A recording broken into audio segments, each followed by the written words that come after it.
Course का नाम बताने की जरूरत नहीं है, MBA in health care management या फिर एमबीए इन हेल्थ केयर, सिर्फ इतने नाम से भी इस कोर्स को हम जानते हैं। लेवल है जी पोस्ट ग्रेजुएट, मतलब ग्रेजुएशन आपका होना चाहिए, चाहे बीकॉम करा है, बीबीए करा है, बीसीए करा है, बीटेक, बीसीए, बीएचएम, कोई भी आपने यूजीसी रिकॉग्नाइज्ड डिग्री करी है, उसके बाद आप ये कोर्स को कर सकते हैं। एक और डाउट मैं आपका पहले ही क्लियर कर दूं, अगर आपने अपना अंडर ग्रेजुएशन ऑनलाइन मोड या फिर डिस्टेंस मोड के थ्रू करा है, तब भी आप रेगुलर या फिर ऑनलाइन मोड से MBA in health care management कर सकते हैं। डाउट क्लियर हो गया? चलिए ड्यूरेशन की बात करेंगे तो मेजॉरिटी ऑफ द जो प्रोग्राम्स हैं जो ये कॉलेजेस अलग अलग रन करते हैं वो 2 साल के ही होते हैं, और इन जनरल एमबीए हमारा 2 साल का ही डिग्री, प्रोफेशनल डिग्री कोर्स होता है। अच्छा, ये इंपॉर्टेंट टॉपिक है जी, यहां से आपको अवेयरनेस होती है कोर्स में पढ़ाया क्या जाता है, मैं और आप ये कोर्स को क्यों कर रहे हैं। देखिए, to teach student how to run hospitals, ये कोर्स इसलिए कराया जाता है ताकि स्टूडेंट को समझाया जाए कि हॉस्पिटल्स चलाए कैसे जाते हैं, रन कैसे होते हैं, फार्मा कंपनीज कैसे रन होती है, और हेल्थ केयर सर्विसेज कैसे ऑपरेट होती है, जस्ट लाइक अ बिजनेस। मतलब आप एमबीए पढ़ रहे हैं, उसमें हेल्थ केयर मैनेजमेंट एक स्पेशलाइजेशन है, मतलब आपका माइंडसेट कहीं ना कहीं बिजनेसमैन वाला डेवलप कर रहे हैं, एक बिजनेसमैन बनाने की आपको कोशिश कर रहे हैं, और कहीं ना कहीं आपको सिखाया जाएगा कि यार हॉस्पिटल वगैरह रन कैसे करते हैं, उनको कैसे एफिशिएंट बनाया जाए, उनको कैसे कॉस्ट इफेक्टिव बनाया जाए, उनको कैसे पेशेंट फ्रेंडली बनाया जाए। मतलब आपको यहां पर एक ऐसा बिजनेसमैन या एक ऐसा मैनेजर के रूप में तैयार करा जाता है जिसको A to Z पता हो, कैसे हॉस्पिटल्स रन होते हैं, कैसे फार्मा कंपनीज रन होती है, कैसे हम पेशेंट का टेक केयर इफेक्टिवली कर सकते हैं, क्योंकि कस्टमर इज द किंग ना यार। जब तक लोग ही नहीं आएंगे आपके फर्मा या फिर हॉस्पिटल्स वगैरह में हेल्थ केयर सर्विसेज का फायदा नहीं उठाएंगे, जब तक आप बिजनेस में सर्वाइव नहीं कर पाएंगे, तो कहीं ना कहीं कस्टमर सेंट्रिक फोकस कैसे लाया जाता है, प्रॉफिटेबल कैसे बनाया जाता है किसी भी बिजनेस को, that is gonna teach in that particular course. Yes और नो क्लियर हो चुका है? तो कहीं ना कहीं हेल्थ केयर की A to Z knowledge plus how to manage that health care services as well, ये हमारा कोर्स का ऑब्जेक्टिव है MBA in health care. Is that make sense? Yes और नो? चलिए, कौन बच्चे कर सकते हैं, अच्छे से समझ लीजिएगा। बैचलर्स डिग्री होनी चाहिए किसी भी स्ट्रीम में, यस और नो। मिनिमम 50% होनी चाहिए, वो सब बच्चों की है, ठीक है। एंट्रेंस एग्जामिनेशन का क्या खेल है, देखिए जी, 3 स्टेप प्रोसेस में एडमिशन होता है किसी भी टॉप रेगुलर कॉलेजेस में। अगर आप एडमिशन लेते हैं, सबसे पहला होता है एंट्रेंस देते हैं, एंट्रेंस क्लियर करते हैं तो आपका क्या होता है, जीडीपीआई होता है, उसके बेसिस पे आपका एडमिशन होता है। एंट्रेंस की बात करें तो यहां पर कैट, जेट, मैट, सीमेट, एक होता है नेशनल लेवल का एंट्रेंस जैसे कि कैट है, कॉमन एडमिशन टेस्ट, एक होता है जिस यूनिवर्सिटी में आप एडमिशन लेने जा रहे हैं उस यूनिवर्सिटी का भी कोई स्पेसिफिक टेस्ट होगा, वो आप दे सकते हैं। तो आपके पास अलग अलग तरीके हैं किसी भी कॉलेजेस को ज्वाइन करने के। एडमिशन प्रोसेस जैसे मैंने बताया, एंट्रेंस एग्जामिनेशन होता है, उसके बाद जीडी होता है, ग्रुप डिस्कशन, उसके बाद पर्सनल इंटरव्यू राउंड होता है। तो जितने भी टॉप कॉलेजेस हैं वो एक स्टैंडर्ड तरीका है आपको एमबीए हेल्थ केयर प्रोवाइड कराने का, और आपसे विनम्र निवेदन है कि मेक श्योर करें कि आप ये कोर्स किसी अच्छे कॉलेज से ही करें।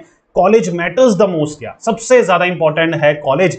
हेल्थ केयर स्पेशलाइजेशन नहीं भी मिले तो भी चलेगा, लेकिन कॉलेज अच्छा होना चाहिए, कॉलेज मैटर्स द मोस्ट, ठीक है। तो अच्छे कॉलेजेस को चूज करना है। आईएम्स से करते हैं तो सोने पे सुहागा है, नहीं भी पहुंच पाए आईएम्स तक, कैट में 99, 98 नहीं भी आ पाई, तो at least top 10, top 20 private colleges से भी करने का ट्राई करेंगे, तो यहां से भी आपको अच्छा रिटर्न्स मिल पाएगा, ठीक है। मोड ऑफ स्टडी क्या है जी, अब हम जिस एरा में हैं वहां पर आपके पास दुनिया भर के ऑप्शन है इस कोर्स को करने के।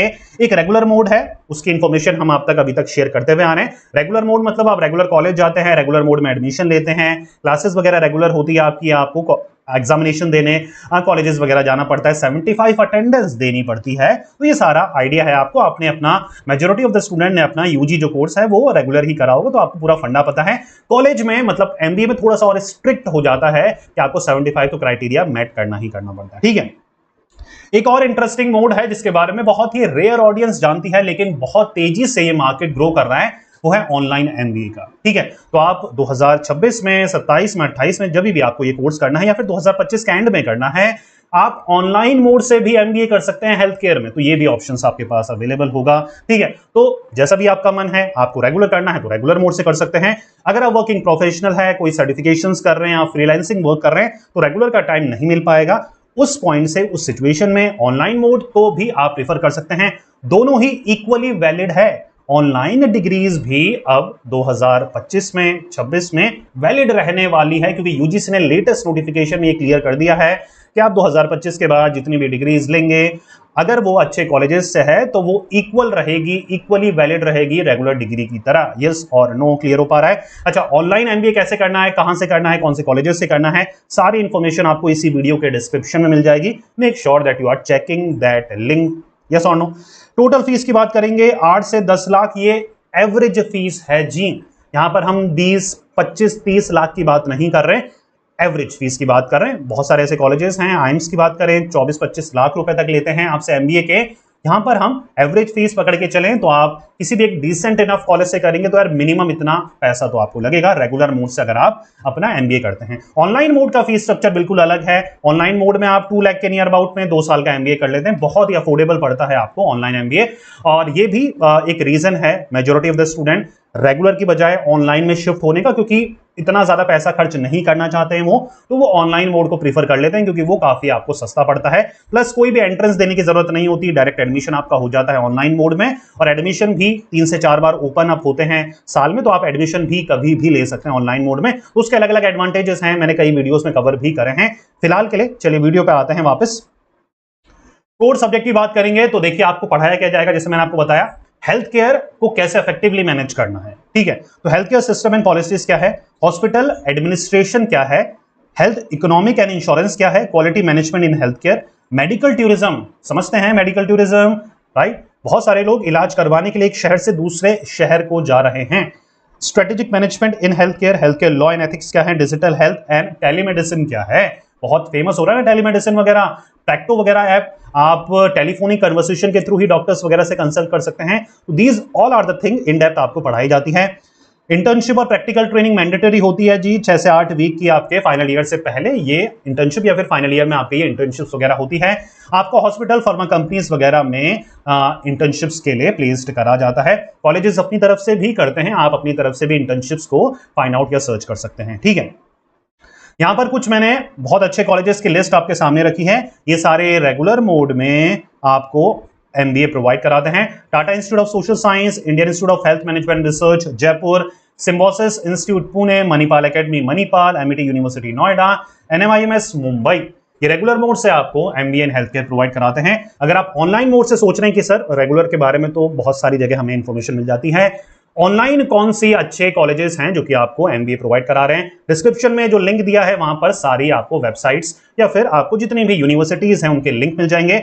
आप स्पेसिफिक किसी भी यूनिवर्सिटी की सारी डिटेल्स देख सकते हैं, चेक कर सकते हैं किस यूनिवर्सिटी का क्या एडमिशन प्रोसेस है, एग्जामिनेशन कैसे होते हैं, सैंपल सर्टिफिकेट क्या है, 2 साल बाद जो सर्टिफिकेट मिलेगा दिखता कैसा होगा, A to Z सारी इंफॉर्मेशन आप इस लिंक के थ्रू जो भी डिस्क्रिप्शन में दिया है वहां से चेक कर सकते हैं। एक और खास बात, आप कॉलेज के काउंसलर से डायरेक्टली बात कर सकते हैं ताकि जो भी आपके कंफ्यूजन है फीस को लेकर, एडमिशन प्रोसेस को लेकर या फिर एग्जामिनेशन पैटर्न को लेकर, जो भी आपके डाउट है प्लेसमेंट को लेकर, वो टेलीफोनिक कन्वर्सेशन के थ्रू डायरेक्टली आप कॉलेज के काउंसलर से दूर कर सकते हैं। ओके जी, चलिए कैरियर ऑप्शंस की बात करेंगे तो यहां पर आप एमबीए इन हेल्थ केयर कर as a hospital administrator, health care consultant, pharmaceutical project manager, public health policy analyst, health insurance manager, medical tourism manager, health care data analyst जैसी पोजीशंस में वर्क करते हैं। एवरेज सैलरी फ्रेशर्स को 6 से 15 लाख रुपए per annum, 18 से 15 लाख रुपए middle level में। ठीक है, अच्छा ये काफी ना हाई पेइंग जॉब है यार। ठीक है, अगर आप एक डिसेंट इनफ एक्सपीरियंस गेन कर लेते हैं ना तो फर्मा और हॉस्पिटल चेन्स काफी ज्यादा आपको अच्छा पे करती हैं, क्योंकि यार आपका जो रोल है ना वो कहीं ना कहीं मिड लेवल से स्टार्ट होता है। ठीक है, और कहीं ना कहीं आप की रोल प्ले करते हैं किसी भी हॉस्पिटल को एक अफेक्टिव या फिर प्रॉफिटेबल बनाने में। तो आप अगर अच्छा रिजल्ट डिलीवर कर रहे हैं तो आपकी बहुत ज्यादा डिमांड है, और इंडिया में हॉस्पिटल्स की कमी तो होने वाली नहीं है फ्यूचर में। ठीक है, हॉस्पिटैलिटी सेक्टर बहुत ज्यादा ग्रो करने वाला है और कहीं ना कहीं फार्मा कंपनीज बहुत ज्यादा ग्रो कर रही है, तो एक काफी लुक्रेटिव कैरियर ऑप्शंस आपके लिए बनने वाला है अगर आप ये कोर्स को करते हैं। टॉप रिक्रूटर्स अपोलो हॉस्पिटल्स हैं, फोर्टिस है, मैक्स हेल्थ केयर है, नारायणा है, डिलॉयट है, सबके आपने नाम सुने हैं, सब कंपनीज फार्मा कंपनीज के आप बारे में जानते हैं। ठीक है, ऐसा हो ही नहीं सकता कि आपने डॉक्टर लाल पैथ का नाम नहीं सुना हो, आपने सिप्ला कंपनी का नाम नहीं सुना हो। ठीक है, तो ये मेजर रिक्रूटिंग फर्म्स हैं जो कि आपको हायर करती है as a fresh graduate. Yes और नो, क्लियर हो पा रहा है?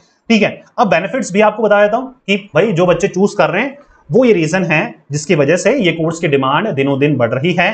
एक तो देखिए हेल्थ केयर की डिमांड बहुत ज्यादा बढ़ रही है इंडिया में, ठीक है, और बढ़ने ही वाली है फ्यूचर में भी। मैनेजमेंट और हेल्थ केयर का बहुत ही इफेक्टिव कॉम्बिनेशन है ये। कई बच्चों का जिनका सिर्फ मेडिकल बैकग्राउंड रहता है, उनको एडमिनिस्ट्रेटिव नॉलेज के लिए एमबीए जरूर करना पड़ता है। Opportunities in hospitals, pharma, insurance, public health और कंसल्टिंग में बहुत अच्छी अपॉर्चुनिटीज आपको मिल जाती हैं। मेडिकल टूरिज्म जैसे मैंने बताया बहुत ज्यादा बढ़ रहा है, लोग अलग अलग शहर जा रहे हैं इलाज करवाने के लिए, जहां पर भी उनको इलाज सस्ते पड़ रहे हैं, इफेक्टिव पड़ रहे हैं, कॉस्ट एफिशिएंट पड़ रहे हैं, ठीक है। और डिजिटल हेल्थ, ऑनलाइन कंसल्टेशंस वगैरह, डिजिटल जो हमारे टूल्स हैं, एप्लीकेशंस हैं, मोबाइल वॉचेस वगैरह हैं, ये बहुत ज्यादा चलन चल रहा है, ठीक है। हाई डिमांड गल्फ कंट्रीज में बहुत डिमांड है यार, ठीक है। यूके में, कनाडा में, ऑस्ट्रेलिया वगैरह फॉरेन कंट्रीज में बहुत डिमांड है हेल्थ केयर प्रोफेशनल्स की, ठीक है। तो ये वो वजह है जिसकी वजह से ये कोर्स कुछ सालों से ट्रेंड में जा रहा है और बहुत सारे स्टूडेंट आप जैसे एमबीए इन हेल्थ केयर को चूज कर रहे हैं। लेकिन at the end of the day college matters the most यार, ठीक है। तो विनम्र निवेदन है कि अगर आप ये कोर्स को करने की सोचना भी, एडमिशन नहीं लिया है, तो थोड़ा सा ध्यान पूर्वक कॉलेजेस का चुनाव करें। रेगुलर मोड से कर रहे हैं तो मेक श्योर करें अच्छे कॉलेजेस से करें। ऑनलाइन मोड से कर रहे हैं तब भी अब आपके पास बहुत ही शानदार शानदार कॉलेजेस के ऑप्शन हैं, उन कॉलेजेस को चूज करिए, उन कॉलेजेस से अपना एमबीए ऑनलाइन करिए, आपको बहुत ज्यादा बेनिफिट मिलेगा। ना सिर्फ पढ़ाई में, प्लेसमेंट में, अपॉर्चुनिटीज में बहुत ज्यादा आपको मदद मिलता है, ठीक है। ऑनलाइन एमबीए से जुड़ी हर एक डिटेल डिस्क्रिप्शन में अवेलेबल है, प्लीज चेकआउट करिएगा। कॉलेजेस की पूरी लिस्ट है, जरूर चेकआउट करिएगा। कॉलेजेस के बारे में हर एक इंफॉर्मेशन आप जान सकते हैं। डायरेक्टली काउंसलर से बात करके सारी अपना जो डाउट्स वगैरह है वो भी आप दूर कर सकते हैं और अपने लिए एक एजुकेटेड डिसीजन ले सकते हैं कि कहां से आपको ये एमबीए इन हेल्थ केयर करना है। कोई भी क्वेश्चन, कोई भी डाउट मेरे लिए है तो प्लीज कमेंट बॉक्स में कमेंट कर लीजिएगा।